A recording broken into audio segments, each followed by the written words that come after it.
Yeah, just away we go. We'll just leave it and ignore it, and we'll be fine. Yes, and as I say, when she came, when she went back to join the Land Army again in 1948, she didn't stay long because she said it was.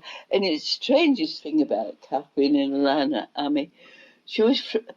There was one thing that she didn't like. She'd always been afraid of. She said was chicken with hens, and and she that I didn't mind if I met a bull or a cow or anything, but mostly they were just doing a lot of providing the food and doing things like, she says we did a lot of planting of stuff and everything, but she says it was just one thing. If they used to say to me, go and collect the eggs, she says that was just one thing. I almost had a panic attack, she said. But as I say, she didn't stay long in that. What did she join in about 1943 or something like that? I didn't know her then, you see, but when I knew her at the Buxton, I said, I worked in the local cheese factory for a while, and when my brother got killed, I was 16. And when I was about 18, or before 18, I thought, I'm going down to work on the munitions because it was a little bit of get back at them, and which I did. But then, of course, when that ended, I went to got this job in Buxton, you see, and worked then, and that is when I met Kath. Who'd also come back out of the Land Army. And she was Kent, you said, Yes, yeah. The policy to move away as far away as possible. Yes, it's nothing unusual. That, no, and of course, when she went back again, she was posted. I don't think, not down in Kent, but I wasn't sure. But I do know we kept in contact, and she said, I'm back again in Buxton. It's not the same in the Land Army now, as it was. And of course when she was in the Land Army, they met a lot of servicemen, and they all used to get together, I mean, tea dances there was a lot of, I don't know, a lot of goodwill amongst them all, wasn't it? I think it brought out the best in people during the war, didn't it? Yes, I'm sure it did. And what did your mum do during the war then? Was she, because she held things together, I guess, on my mother? Yeah. No, she was absolutely devastated because when he'd only been in 5 months, and he'd sailed from right up in Scotland. I don't know if it was Wick or round. I think Wick was mentioned. It was up somewhere near John O'Groats. And he did come down on. He came down on leave, but he didn't tell anyone that it was embarkation leave. But he brought us all a little present, and then when he was going back on the train, he had to go to Ashburn, then up to Derby, and get another to go back up to Scotland. My sister Joan was working up at Hartshead Quarry, and she knew that he'd be going on that train. What was her role then in the quarry then? When she was I beg your pardon? What was her role?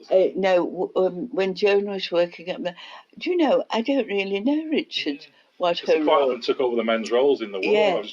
There were quite a few women working up there, and I don't think they were with the pick and shovel, but they must have been doing some kind of work, because it was quite a work.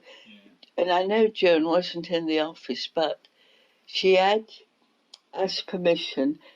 She knew the train would be going from Hartington down to Ashbourne, and said, my brother's going back on leave, from his leave, and she went across the field, and you could see the train coming, and Jim knew. She said, I'm going to be looking for you, and he waved his forage cap, his army forage cap, out of the window. She was the last one to see him. And of course, at that time I was working down at the cheese factory. I was 16, and when I came home for lunch,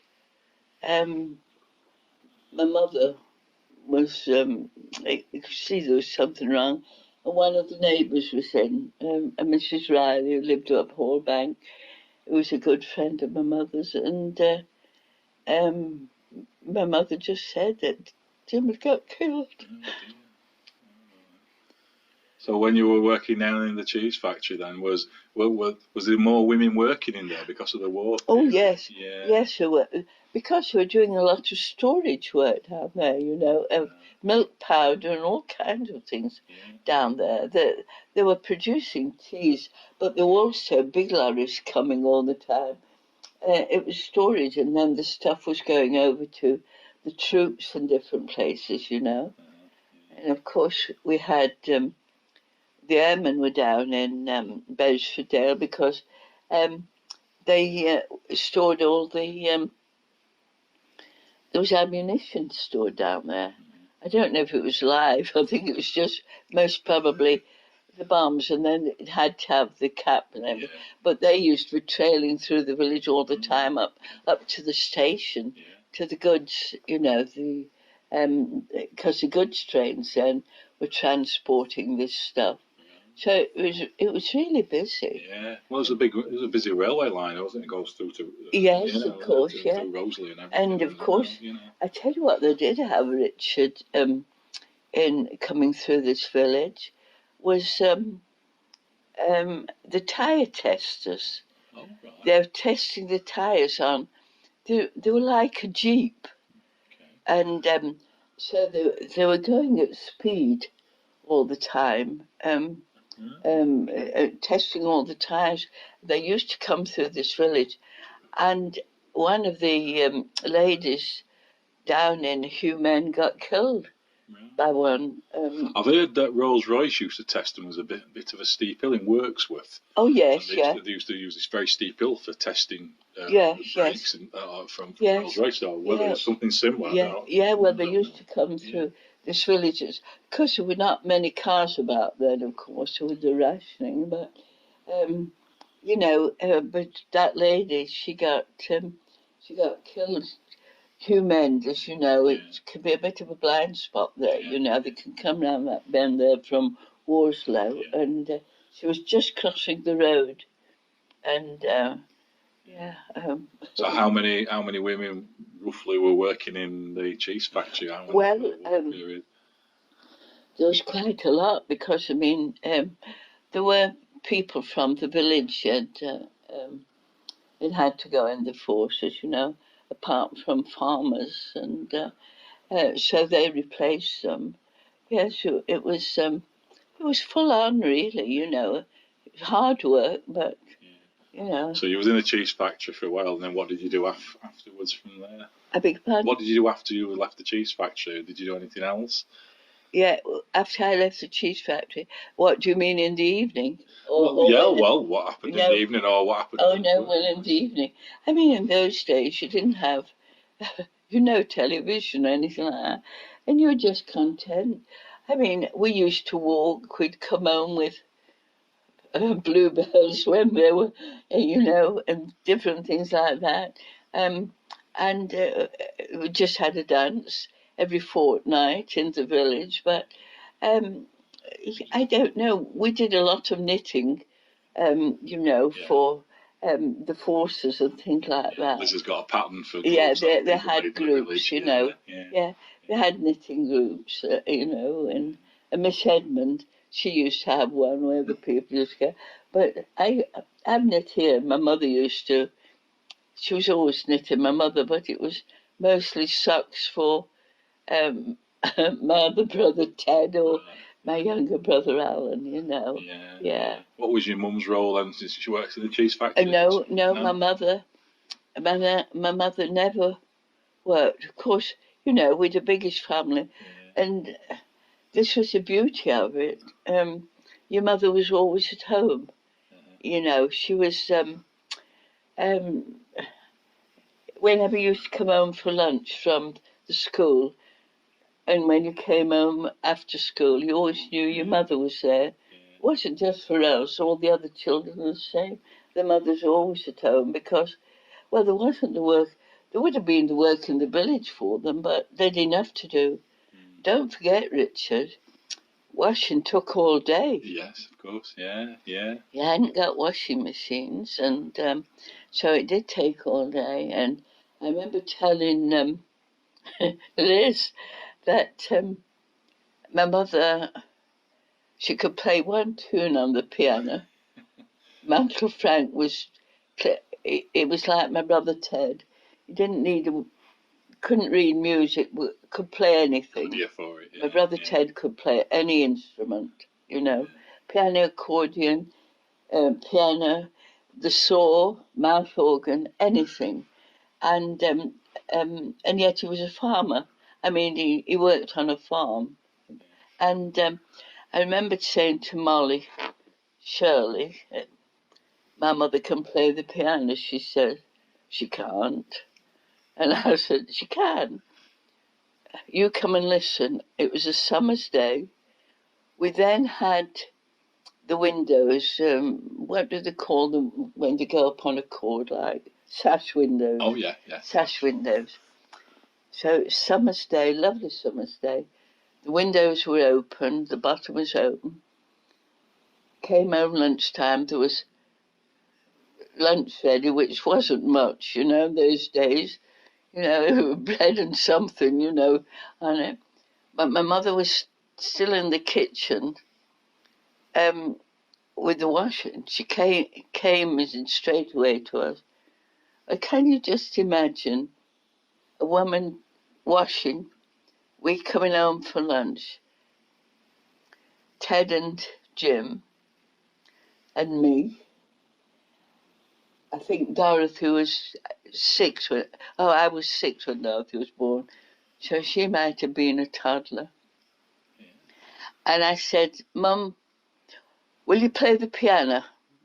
I mean, could you just imagine somebody saying to your mother when she's busy washing, getting dinner, can you play the piano? We only had about half an hour or more to be here before we had to go back to school. Yeah. And she came under protest. Oh, Mum, play the piano. Molly was outside, bending down under the window, listening for this, you see. So my mother played this, and I said, cross your hands, Mum, because she could play. Cross your hands. She played this, got up, apron wet through from the washing. I ran outside and said to Molly, you see, did you hear? You know what she said? That were note. Oh dear. in broad that were note. That's your accent. Can you remember, Eva, during the war, what the farmers might have grown differently at all? Did they do anything any different than the farms roundabouts? What, the farmers? I don't really know. I don't remember anything. They might have grown differently. I suppose the farmers had a pretty hard time, really. They were still, they were still doing the hand milking. I don't know if they got electric milking machines in those days. Sometimes there's some crop. It's not crop area as such, everything, is it? Now you see all the tractors and everything's mechanical. But in those days, I mean, both my brothers, both Ted and my brother Alan, they worked for Mr. G on the farm. But when they kind of, as I say, muck spreading, it was all, with the fork and spreading it. Well, now it's just this liquid stuff that goes on that kills the ground, I think. And the haymaking was absolutely, when we were children and everything, I mean, it was lovely, but it was all manual. I mean, we used to join in every haymaking that they were doing so they could have a ride on the cart, because they'd go to the fields and it used to become stored in the barns, and then we'd get a ride back on the cart, while we went and picked up another load. But no, I suppose the farmers, it very hard work for them in those days. It was all manual. Yeah, so the reason I ask is there's some places where you wouldn't expect some of the crops. I know Russia Page had 20 acres of brassicas growing during the war. Yes. Turned it over, and everybody says, "Oh, it's just wild moorland." Well, not during the war. The Land Army had 20 acres of brassicas growing up there, of all places, you know. Yes. So they turned places over unexpectedly, and and had some strange crops sometimes growing. Yes. I did speak to one lady who was in the Land Army, and she was down south somewhere. She Yeah. was from Sheffield, and they grew anemones, and she never understood what anemones had been grown for. Now we think now it might be something medicinal that they were being grown for, but she was never told why they were growing anemones in these fields at all. Oh, I see. And to this day, she didn't know what the purpose was for them. So. Oh, and another thing, Richard, was Alan and Dorothy. They were at school after I'd left, and they used to go. Children used to go potato picking. Did you ever hear of that? Yes. The schools, yes, and they used to go potato picking. Not something anybody really does anymore, is it? No, they did. And I remember saying to my sister Darcy, bless her heart, she's now been diagnosed with dementia. And she's in a home. She lives at Dranfield, but she said we loved it. We really enjoyed it. It was a bit backbreaking, but yes. they really did enjoy it. Getting away from school, it was just a just the way of life as it was, wasn't it? Yes. Everybody sort of mucked in, as they say. Yeah. But as regards to farmers, I mean, things were on a. There wasn't the hurry, mind you. There never has been a lot of rush in that with farm work. You have to wait until things take the time on a farm, don't you? Did you by any coincidence learn to drive during the war as well? That age? I beg pardon? Did you manage to learn to drive at all during the war? Did you expect to drive? No, I didn't. I did learn to drive when I was living in New Zealand, but I never did. Did here, because a lot of women didn't drive in those days. And besides that, we couldn't afford a car. My father had a car when I was about 5, and he went with some mates who'd come back from the war, and they went out on a bit of a pub. Well, I don't know if they did a pub crawl. They most probably stayed at one, and they finished up on the side of the road, or I don't know what they'd really done, but the car, he mended it up again, and then I think he didn't go again. I think he sold it. He was a mechanic and electrician. He worked up at Frighton after. He was in the Middle East during the war. Yeah, in the First World War. World War. Yeah. I've got photographs of him. Do you want to see them? Yeah, why not? Yeah, that'd be Do you want to switch that up? Yes. Right, go ahead. You tell me about the cobblers. Yeah. Well, Bunny Broomhead, he was a lovely man, and he had he used to mend shoes. I've spent hours watching him. He put the little tacks in his mouth too, and I used to think one day he's going to swallow one. He never did. And he was such a, and he ran the chapel. He used to have service there, and there was a chapel trip that he took us on, and that was down where I said to Beeston Tor. He wore he was badly crippled during the war, and he had one of those crutches, the old wooden crutches that they had in those days. They, from a point, they came up to that, and it'd stick in the other hand. So this is how he always was. And we went on this chapel trip down to Beeston Tor, and of course he didn't want to walk any farther than he had to, so while we children went off, there was a river, I do remember there. I'm sure there was, because we we went off and there were parents there. My mother wasn't, but in those days you didn't need your mother with you if there was somebody else's mother. They say it takes a village to bring up a child, don't they? That's true. Yeah. And he lay down, and of course he was wearing one of those like Panama hats, with it being the summertime. He lay down and went to sleep, the crutch at one side of him, the stick at the other, and he'd taken his hat off and it was resting on the crown, so it was open. And when he woke up, the people had put money in. They thought, with the hat being there, the crutches, he was begging, which he wasn't. And he bought us all ice cream with the money. But he was,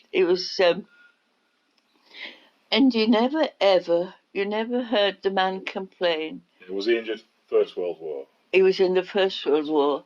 It was the same with Mr. Fred Birch, who he always walked with a limp, and he never said, but it has come in out in a book that he carried one of the mates, you know, even though he'd broken his ankle, you know, and they didn't come back and talk about it, you know, but it was there was some, and there was Mr. Jack Sherratt.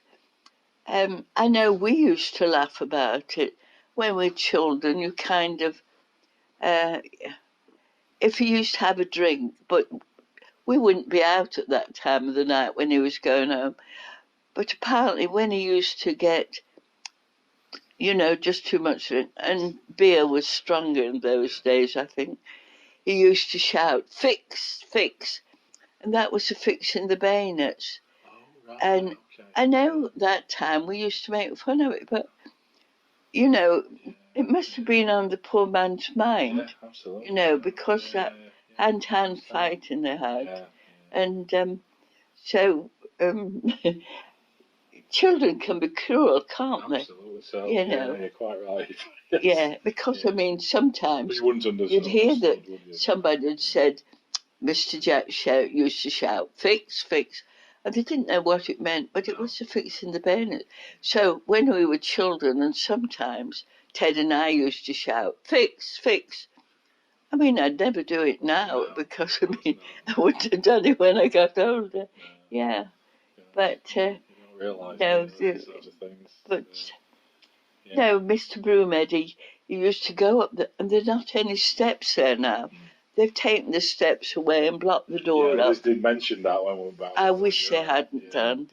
Yeah, but then again, things change. You used to sit up there or something. Yeah. As well. Well, the council is so, I don't know, they're so petty in some things and so precious. You mustn't do this and you mustn't do that. But those things should have been preserved. Don't those steps? I mean, we used to go up and jump off them, and also the steps when it was nice and sunny. Even if it wasn't, we used to sit on the steps as children. I suppose children now, they're on the iPads and on the smartphones and that, and they don't do much sitting Probably not about. where they go in and fall off it and do something. Well, you know, there was nothing to worry about when we were children, because there were no cars to be bothered about much in the village, and there was no talk of pedophiles or people like that. You were never afraid, because, I mean, when I went to spend a day with the gypsies, I was away all day. My mother didn't worry about me, because she was used to me wandering about or going into somebody's house, and Mrs. Riley used to always have a jigsaw I could do. And I remember coming home, I had a ride on a mule. The lady was showing me how to make flowers out of tissue paper. there was a chap there making clothes pegs. Yeah. And when I came home, my mother said, "My goodness, I bet you're hungry." I said, "No, no. I've had some lovely white salmon with the gypsies." And my father said, "It would be hedgehog. You'd have hedgehog." It most probably was, but Yeah, I don't know. yeah, because apparently they did used to have them because they'd cook them, and then all the spines would come off with the, yeah. But I was a kid, most probably hungry, and I enjoyed it. Yeah. Said it was white salmon. Oh, right. Who knows? Yeah. It's an interesting story, I love it. I know. Oh, when you, yeah. Oh, dear. How are you feeling? I bet I bored you.